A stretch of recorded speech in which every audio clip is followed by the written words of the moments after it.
Hello， 大家好。很多人都在说，为什么要叫领导叔叔来管理这里的蜂塘里，不应该叫他来管理？其实我们是有自己的想法的。让他来管理呢，因为他这个人其实做事还是比较认真的。大家看他平时自己在地里面忙活，就看得出来，他地里面是很少长草的。他做这些是比较专业，因为经常都有老板叫他去给他种这些树苗什么的。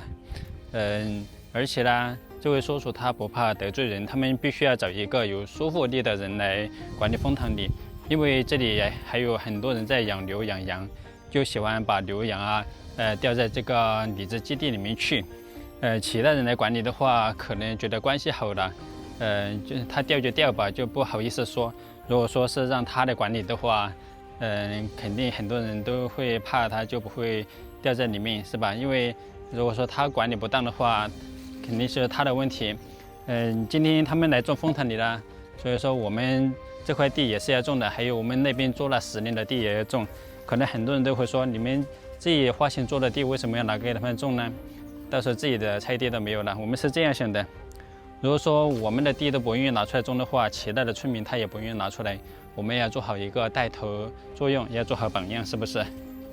其实叫领导叔叔来管理还有一个重要的原因，就是想让他在这上面跟我们的关系可以拉近一些。对，这样的话，我们到时候不管是拉材料呀也好，还是修改房子也好，就他来很少找我们的麻烦。这样的话，我觉得是对我们最有利的。我们自己这块地里面，我亲自来种吧，因为他们不知道种哪些位置。因为我们里面已经有2棵了，这块地比较小，就种4棵就行了，加上这2棵。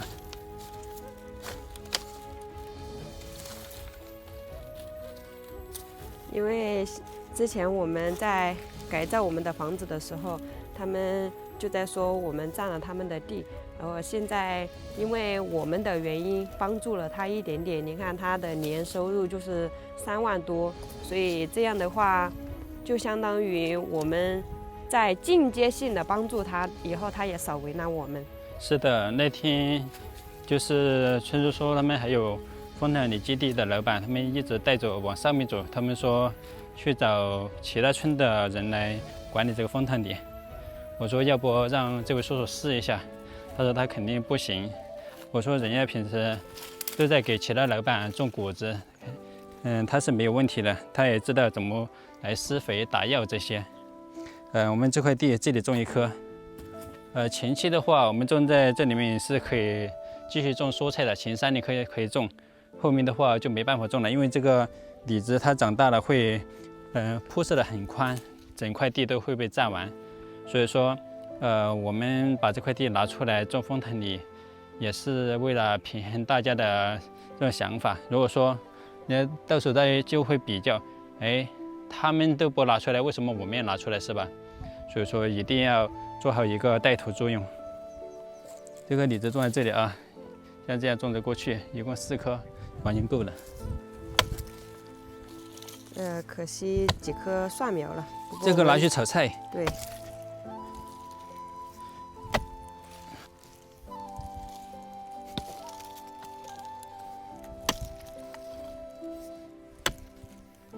其实一开始叫管理蜂塘里是叫放牛爷爷的，放牛爷爷觉得麻烦，所以他就没有承包下来这个事情。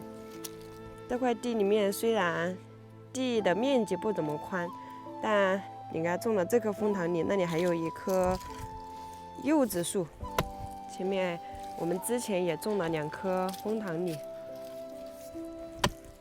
树还是挺多的。我感觉3年过后，我们就没地方种菜吃了。没事儿，这个要以大局为重嘛。对。如果说太自私的话，会引起其他的村民不满。虽然这些地我们是花钱买来的，但是我们也没有要他们捉金。还有那边我们也是做了10年，我们也不要他们捉金，让他们自己种就好了。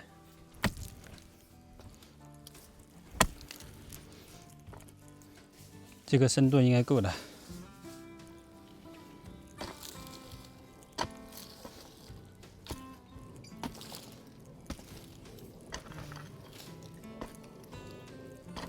看这块地里面，刚刚那里种了1棵枫糖李，过来就是柚子树，再过来这棵是枫糖李，这棵也是枫糖李，啊，这里还有1棵无花果，这边再种1棵枫糖李，在边上。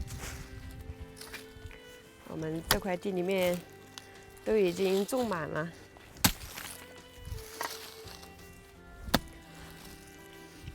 它这个枫糖李要求很高，必须要种大茎距的。如果说茎距小了的话，又像这次一样又要移栽下来，麻烦。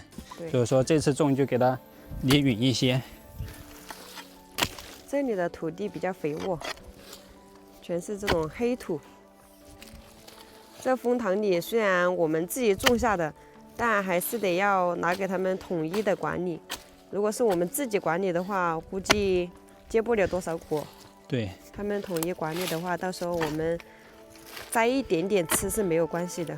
如果摘的多的话，我们肯定得自己付钱。你忘了，我们上面有2棵啊，够了。不知道我们上面2棵会不会结？哎，有他给我们做技术指导，可会接的。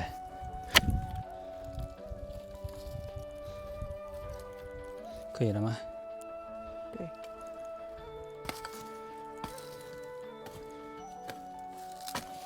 大家可以想象一下，等春季这个枫糖李开花的季节，我们房子被李子花包围着，多么幸福的事情！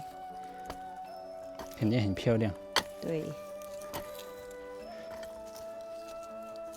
所有人到我们这里来都说我们这个房子是村里面最好的房子，方方正正的，而且位置也不错。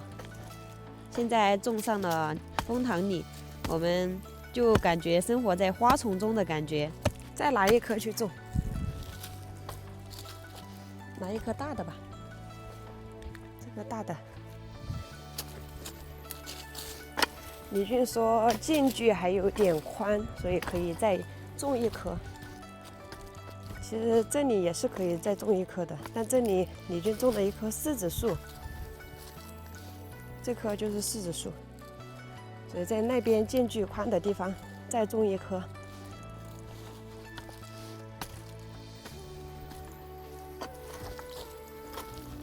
来，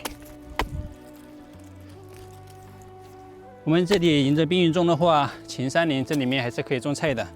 如果说以后树长大了，肯定就种不了了。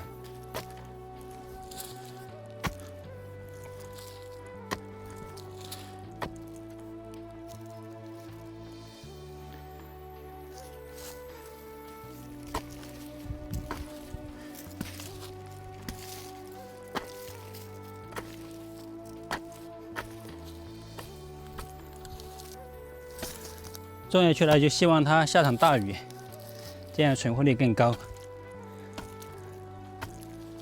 好了，我们这块地由于太小了，就种5棵就足够了。如果说种多了的话，它也散不开。